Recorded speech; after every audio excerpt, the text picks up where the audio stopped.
Hello, I am currently live on Twitch. This is not a pre-recorded video, because some of you might be into that impression. No, this is recorded live before a studio audience. You can't see the studio audience, but they're right there. So I've just finished playing 10 battles in Gonzaga in one stream. It's just 10 straight matches. It's not gone 100% well. It's been 50-50, so it's 5 wins and 5 losses. That's mostly with one particular build, although I did make one change, which I'll talk about in a second. This is not meant to be a ship review. This is just simply a few things I think you should know after I've played 10 battles in the ship that might influence whether you want to try and get the ship or not. Because, of course, this is currently available for either cash or through crates. So this might help you out. So let me just run through a few things that you need to know. Is that this isn't a complete review. So this has HE and SAP. It's low caliber. It's 135 millimeters. So the pen on these is not great. So it's 23 mil on the HE and 38 mil on the SAP. That is a important boundary because 38 mil goes over the 32 mil boundary on a lot of battleships, particularly French battleships, and the 38 mil boundary on some American battleships. And so if you know where you're aiming, that can be quite powerful. But you need to be a little bit careful that you're not putting it into the belt, for example, of some cruisers that have greater than a 38 mil belt, like a 50 or 100 or something like that. So you really need to watch your ribbons and just adjust your aim. Best bet, of course, is go for the superstructure. The HE has a fairly high fire chance. The way I've got the ship set up right now, it's 10. I think it's base 9. And so you can set quite a lot of fires. Your rate of fire is reasonably fast. The other thing to point out with the shells and the guns is that the gun angles are pretty good. You won't necessarily be able to fire all 4 turrets, but most of the time you can fire 3 because you can fire the 2 that are pointing in the direction you're shooting, and then also the rear one, which have pretty good angles forwards and backwards. But the number 2 or the number 3 turret might not be available. They're also all 360 turrets. So as you turn the ship, you can always keep 2 or 3 guns at least on a target because these will just match as you turn. And they'll just keep turning. So that means that you can weave backwards and forwards and keep all of your guns pointing at a target, whether you're going in or out, which is really, really nice. It has torpedoes which are 10 kilometers and they have really good angles. They're mounted amidships here, which means you'd think they break quite a lot, but actually I didn't see them breaking quite a lot. I lost my guns in this way more than I lost the torps, which was really interesting. The 10 kilometer range is less than your minimum concealment of 8.9. Sorry, is more than your minimum concealment of 8.9, which means that if you're kiting, you can throw torps behind you pretty effectively. But the torps are quite fast, which doesn't make them the best kiting torps, but the damage is really high, so 20,433. So these make actually really good pushing torpedoes. And of course you get an engine smoke with this, and a speed boost, and so you can do the sort of Paolo Emilio thing of smoke up, speed boost, push and torp. And so if there's something sat by an island and you absolutely have to kill it, you can definitely do that. However, this hull is not made for brawling. It's a 16mm hull with a 30mm belt going all the way along. And there's absolutely no belt on the arse. Well, it's underwater, but basically the back end is just 16. And so the problem with that is that pretty much everything will smack you around. And if you're pushing into like SAP secondaries and things like that, you're going to take a lot of damage. And so that's really a last resort measure, or if you're absolutely certain that you can get to the target. Because you are going quite fast. You're going 40-something knots when you use your speed boost. And you can, if you set it up to min-max the length of the smoke, you can get it quite long. So you can have a 58.1 second smoke with a 57.2 second speed boost. And that means you can get quite a long way in towards a target.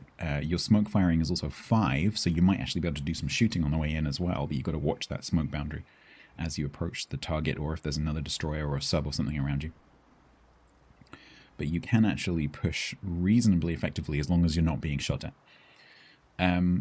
because you've got that speed smoke boost combination, you can use that for pushing, but you can also use it for kiting. So you can do something and then use the smoke to run away. You've also got that option. Or it's long enough, actually, that you can maybe do some kind of U-turn, because you've got about a minute. The sap, provided that you pen, the sap is pretty nasty. You're going to be doing 6k volleys or so. So you should expect to be doing somewhere between 4 and 6k on a target if you get the aim right, including destroyers. So you're going to be able to take a destroyer apart in a few volleys if you get good shots on it. But the ship is not for the faint-hearted. So you have two range options. So you can run the lower range with a reload upgrade, which gives you 13.8 with this. 13.8 with 6.8 reload. Or you can have 16 range if you run the range build with a 7.7, I think, reload. And that gives you two slightly different playstyle options. With the 13.8 kilometers, you can push, because you've got really good base concealment, 8.9, especially if there's a smoke screen or something around. You can push up with a friendly destroyer, and you can really help them out, because if they spot an enemy destroyer across the cap or something, you can really get some damage into it, and you can pop your smoke to make sure that you don't get one-shotted in return by one of their battleships or cruisers. And so you can be really, really effective cap support. And if you take that shorter range, if that enemy destroyer goes unspotted or gets destroyed, and everything else is outside your range, you'll of course immediately go unspotted because your bloom isn't very big, because your bloom is only 13.8. If you take the 16 range, you can stay back a little bit. You can play more open water. You don't have to play so much with your smoke screen. You can do some farming. But your bloom is obviously a lot bigger, and so you're not going to be able to be quite so effective in that ambush kind of role, because chances are there's going to be something in range when the target that you're shooting goes unspotted. And as I was saying to chat earlier, like inevitably, whichever build you choose, at some point during a battle, you're going to wish you had the other one. But you just need to play according to the build that you have. I prefer the reload. I prefer the short range, better reload, low bloom, ambush kind of way of playing the ship.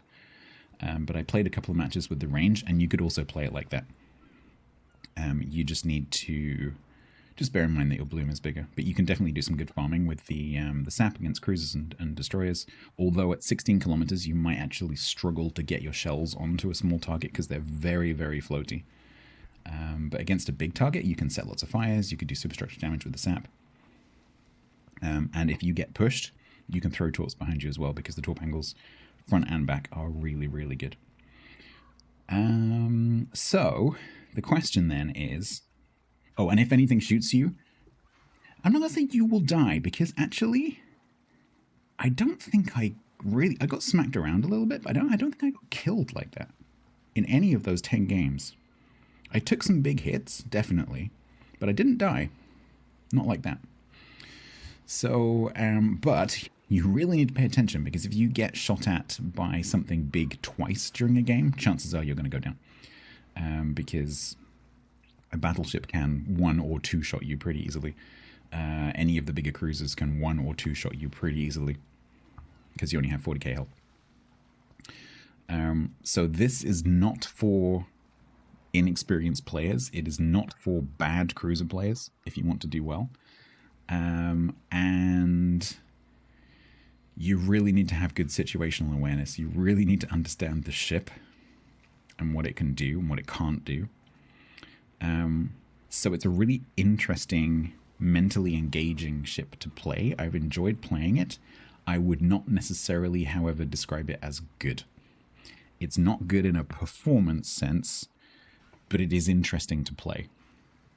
So if you're looking for something that's a little bit different, that requires a spine to play and requires a lot of skill to play, then this might be an interesting ship for you, particularly if you like sap. But you need to have your wits about you. So if you're looking for a ship that's purely performance, I don't recommend it. If you're looking for a ship that's fun and interesting to play, yeah, I would say it's a good ship for that. I hope that helps you. come and find me on Twitch.